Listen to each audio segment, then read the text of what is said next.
Hello to you, my Arsenal future rights. How you doing? Yeah, another stream today. Do you remember I said earlier when I did that last stream about the late review of the Bolton victory last week? We smashed Bolton 5-1 at the Emirates last week in the Caribou Cup. And so we're here again to give you a review of the game against last week against Leicester City. We beat them for 4-2 in the last scarp. It was 2 goals in injury time. It was heading for a draw. A lot of people I was listening to saying that they thought Arsenal were going to score. I actually went for, you remember when here I went for, what did I go for? I think I went for 4-1. No, 4-0. And funny enough, if we had won 4-0, we would have gone back to the top on goal difference from Manchester City. But we didn't do it. And Manchester City dropped 2 points up at St James's Park against Newcastle. And so you see, if we had won 4-0, we were 2-0 up at half time. So the job was halfway done. And so we came out second half very, very sloppy, very lousy. And we conceded 2 goals. And out of nowhere, Leicester City, promoted Leicester City, who hadn't won all season, came back from 2-0 down to 2-2 at the mighty Emirates. And then we huffed and puffed. And eventually we blew Leicester's house down. Of course, Trossard scored. Let me tell you how it went first. Of course, we scored early on for Gabriel Martinelli. His first goal since March of this year.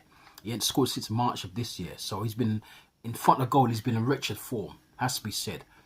And before I go, and I want to apologise if there's a bit of a, I don't know what you call it, if the contrast is going in and out automatically, on up and down, I do apologise. There's nothing I can do about it. It's just the way how the phone is. Someone's going to move around that, it goes dark and I'll go back into position, it goes light again. I don't know if I need to move the phone a bit. Maybe I try to move the phone a bit that way. I don't know if that's going to do anything. But anyway, can we just continue to what we were talking about? So that was 1-0. And I like the way Gabriel Martinelli scored, because he was kind of like going backwards and he put his foot around the ball. And then he scored. He scored away from the keeper to the keeper. It was actually to the keeper's right. And that Danish keeper, he went to make a number of saves in that match against us. We had 35 shots on goal. I don't think we had about 15 or 14 on target, but we had a lot of shots on goal which he kept saving, and some of the shots were off target. And another day we would have won that game easily, 4-5, 6-0, easily, maybe even 7-0, and we would have gone back to the top. But as long as we won, that's the main thing. And Manchester City drew. They dropped 2 points up at St James's, and of course Newcastle shot them. But it was all Manchester City in that game. We win those games, but for the first time this season, Harley didn't score. So there's something for you. But anyway, we scored a second goal on a stroke of half-time through Leandro Trossard, making up for getting something off the week before against Manchester City themselves up at the Etihad. Second half, they came out and then they got one back. Silly, clumsy foul. I think who foul? I think Saliba fouled, didn't he? I think Saliba fouled Vardy, and the ball was put in, and it took a deflection of Havertz. Havertz is tall and strong and big, but he got his head to the ball after it was headed on by. Who was the guy? The name of the guy. I knew his name before I came in, and now I've forgotten it. I can't believe that. But anyway, the guy went into score. Woldy, the second goal was an absolute Woldy. He just came to him and he volleyed it. And that volley reminded me of Dennis Bergkamp's first goal for Arsenal against Southampton. But Dennis Bergkamp's goal was a lot lower than that. It was more or less on the ground. But this was like mid-air. And it was like probably waist high. They just volleyed it. Absolutely excellent goal. Probably a contender for goal in the season early on. I think so. Excellent goal. And then the drama, and then after that, we could have had Calafiore sent off, but he didn't go. Thank God for that. Maybe it's a sign that not all referees are against us. The referee let the game flow, by the way, which was quite good. Even though there were a few bookings in the match, he let it go. When he came on, this super kid we're all talking about him, came on, and he ran at the Leicester defence, and he actually could have scored. He made a good run in the second half, and then the keeper had to palm it away with the stretch of his hands, and that would have been some goal if that had creeped into the far corner of the net, and that would have he would have been hyped up a lot more than he is at the moment if that had gone in. But I think he gave us a new sense of energy. Him coming on, his ball control is excellent. His movement is excellent. There's nothing I don't think this kid has. The only thing he has to do is probably grow a bit more because he's only 17. So he'll fill out a bit more and he'll grow a bit more, get more physically imposing. And I think he'll probably do more. But he's not a little lad. He's not like Fabio Vieira, who's slight. He's quite built. You know, he's about 5'9", 5'10". So he's a big guy. You know, for a young guy, he's a big guy. And as I said, as time goes on, he'll fill out more and he'll get stronger.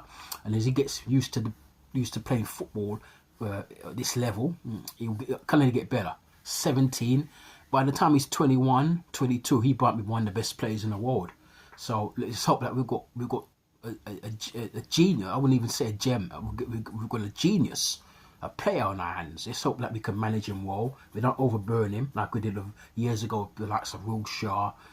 He was overplayed. Even Fabregas was overplayed to a certain extent, and he picked up injuries. And I think at this moment in time, Saka's been played a lot. So let's hope with Ranieri that we don't overplay him. And I think this guy could be one of the very best players we've ever had coming through our youth ranks. So let's just see how far he can go. And it was a good match. The most important thing, we picked up 3 points from Leicester, who were battling. They might be one of the teams to go down again at the end of the season. And before I forget, I'd like to say RIP to Craig Shakespeare, who was one stage Leicester City's manager. He was also an assistant manager to Leicester City when Claudio Ranieri was there. And I was on Instagram today, and I saw that he had passed away. I couldn't believe it. So I'll say RIP to Craig Shakespeare. He passed away. Only 60 when he passed away. Only 60. Couldn't believe it. Young age. He could have lived for easy another 20 years. But anyway, these things are happening a lot now. And it's very, very sad. Condolences to Craig Shakespeare's family, loved ones and close friends. And, you know, my sincere condolences. But anyway, don't forget to subscribe to this channel and like the videos, like the content. Spread the word about Arsenal Future. We've been here for probably just over a year now. We've put out about 100 and I think it's about 140 videos. That's a lot of videos. 140 with only 31 subscribers. That's appalling. That's a bad ratio. So we're going to get that subscriber count up, and the viewers are very, very low as well. So let's hope that let's hope that YouTube can do us a favor for once and help to push our videos out there. I mean, I can only do so much. I mean, I'm doing what I'm supposed to do already. I'm making the content. You know, I do my research. Sometimes you do forget things, but I'm still here. I'm not shirking. I'm not hiding. I'm still here. And there's a lot more content to come as well. I keep saying that, but there's a lot more stuff to come. And when we get more subscribers, then I'll do even more stuff and even more deeper and hard-hitting content. But because we've only got 31 subscribers and we've got low viewership, I'm kind of holding back a bit.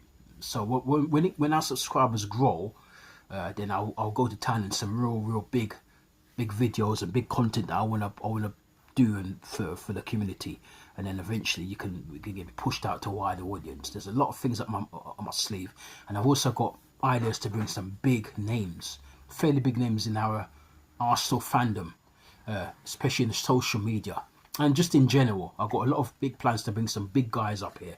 I'm not going to name names, but there's some big names. Some of the biggest names in our fan base I've got lined up. So when we grow, then you'll see these guys come on our streams. We'll do live streams and so on, and we'll interview them, speak with them, and two of them as well.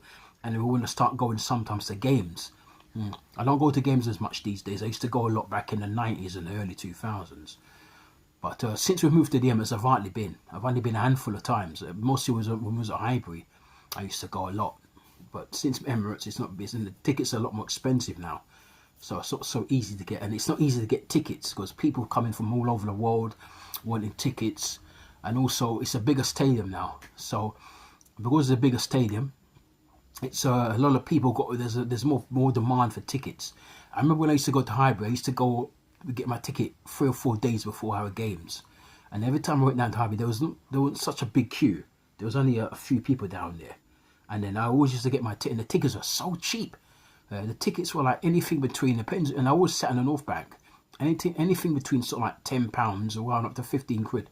Yeah, and I always got a very, very good view of where I was. I could see everything from where I was. It was an excellent experience. And when I've been to the Emirates, the few times I've been to the Emirates, it's not been like that. It's been, you get a good view, but the vibes ain't there at the moment. I don't know, maybe you have to win something if we win the Champions League, for example, or Premier League, I think the vibes will go up at the stadium, and I think the crowd will be behind the team more because we've won a title, we've won a Champions League. So I think that will spur the fans on. But because we've not won, everyone is a few FA Cups. It's not been the same. So let's see what happens. But anyway, it was a good match, and I'm happy that we got the 3 points because we had to win that. There's no way we could afford to draw that game. With City drawing as well, with Liverpool's game later on when they won 2-1 against Wolverhampton Wanderers. Chelsea are now balling out as well, especially Cole Palmer. So a lot of the only rivals which ain't really doing anything is Man United. They're the only ones of our rivals that are not quite at the races. I don't count Spurs because they don't win anything. Villa are kind of like, they come and go. Villa, you can't really take them overly too seriously just yet. They've only had one brilliant season in which they finished top 4.